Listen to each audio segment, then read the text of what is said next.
আজকে আমাদের সূরাতুল বাকারার 4 নম্বর ক্লাস। আজকের 4 নম্বর ক্লাসে আমরা শিখব 14 নম্বর আয়াত থেকে। আসুন শুরু করি।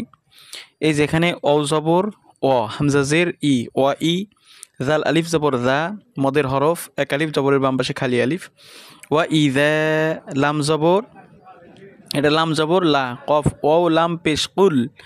এই কফ এসে এখানে লামকে ধরবে, তার কারণ লামের উপরে তাসদিদ আছে। তাসদিদ অক্ষর দুইবার পড়তে হয়, প্রথমবার তাহার ডান দিকের হরকতের সঙ্গে, দ্বিতীয়বার নিজের হরকতের সঙ্গে।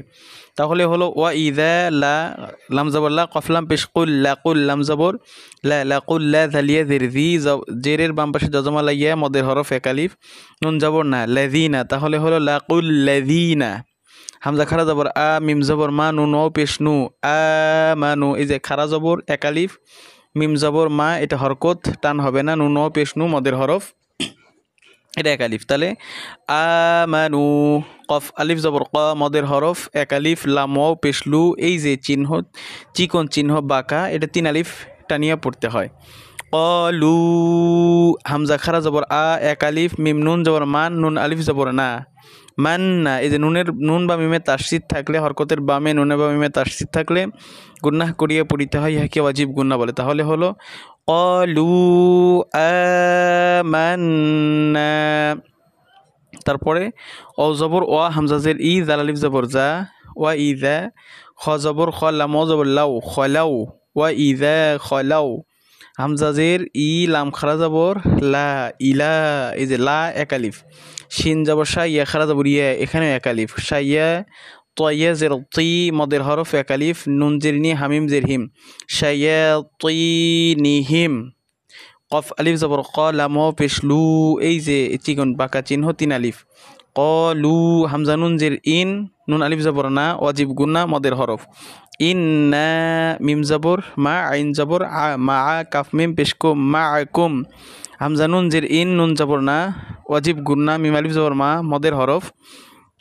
ইন্নামা, নুন হা জবর নাহ, নুন পেশ নু, নাহনু, মিম সিন পেশ মুস্তাহ, হা জবর তাহ, মুস্তাহ, জাজের জি, হামজাও পেশ উ, নুন জবর না, উ না, মদের হরফ। আর মদের হরফের বামের হরফ এখানে অক্ষ করলে এই জায়গাতে 3 আলিফ টানিয়ে পড়তে হবে, ইহাকে মধ্যে আরজি বলে।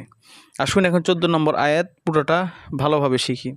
ওয়া ইযা লাকুল লাযিনা আমানু ক্বালু, قالوا آمنا وإذا خلوا إلى شياطينهم قالوا إنا معكم إنما نحن مستهزئون। এইভাবে আপনারা পড়ার চেষ্টা করবেন। এরপরে দেখেন 15 নম্বর আয়াত, হামজালাম জবর আল, লাম খারা জবর লা, আল্লাহ হাফেশ হু, আল্লাহু। এই যে লাহু শব্দের ডাইনে জবর বা পেশ থাকলে আল্লাহ পুর তথা ল পড়তে হয়, আর জের থাকলে লা বারিক পড়তে হয়। এখানে পুর হবে আল্লাহু। ইয়াসিন জবর ইয়াস, তাহা জবর তাহ, ইয়াস্তাহ, জাজের জি, হামজা পেশ উ, ইয়াস্তাহ জি উ, বাজের বি, হামিম জের হিম, বিহিম, অ জবর ওয়া, ইয়া জবর ইয়া, ওয়া মিম দাল পেশ মুদ, দাল পেশ দু, ওয়া মুদ্দু, হামিম পেশ হোম, ওয়া মুদ্দুহুম, ফাইয়া জের ফি, মদের হরফ এক আলিফ, ত গাইন পেশ তু, ইয়া আলিফ জবর ইয়া, তু ইয়া, এখানে ওই যে ইয়ের বামে অর্থাৎ জবরের বামে খালি আলিফ, এখানে এক আলিফ, তু ইয়া, নুন জের নি, হামিম জের হিম, তু ইয়া নিহিম, ইয়া আইন জবর ইয়া, মিম জবর মা, হাওয়া পেশ হু, নুন জবর না, ইয়া মাহু না। এই যেখানে মধ্যে আরজি, মদের হরফ বা মদের হরকতের বামের হরফে অক্ফ করলে এখানে মদের হরফের বামের হরফে অক্ফ হবে, এই কারণে 3 আলিফটা নিয়ে পড়তে হবে মধ্যে আরজি।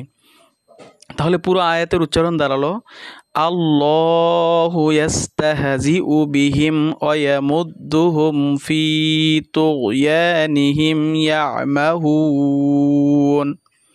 এরপরে আসুন আমরা 16 নম্বর আয়াত, হামজাও পেশু, লাম খারা জবরলা। এই যে এই বাঁকা মোটা চিহ্ন হলে 4 আলিফ টানিয়ে পড়তে হয়। উলা, হামজাজের ই, কাফ জবর কা, কাফলাম জবর কাল, উলা ইকাল, লাম জবরলা, দালিয়া জেরজি, নুন শিন জবর নাশ, এই নুন যে শিনকে ধরবে, কারণ শিনের উপরে জজম বা সাকিন, আর জজম বা সাকিন হলো হরফ, তার ডান দিকের হরকতের সঙ্গে মিলাইয়া একত্রে একবার পড়া যায়। তাহলে দাঁড়ালো লাযী নাশ, তা জবর তা, নাশ তা, র জবর র, নাশ তারা অদত পেশ ভূত, অদত পেশ ভূত, নাশ তারা ভূত, দত জবর দ, লাম খারা জবর লা, দ লা, লাম জবর লা, তা জবর তা, দ লা লা তা, বা লাম জের বিল, হা পেশ হু, দাল খারা জবর দা, বিল হুদা। তাহলে দাঁড়ালো উলাইকাল্লাযীনা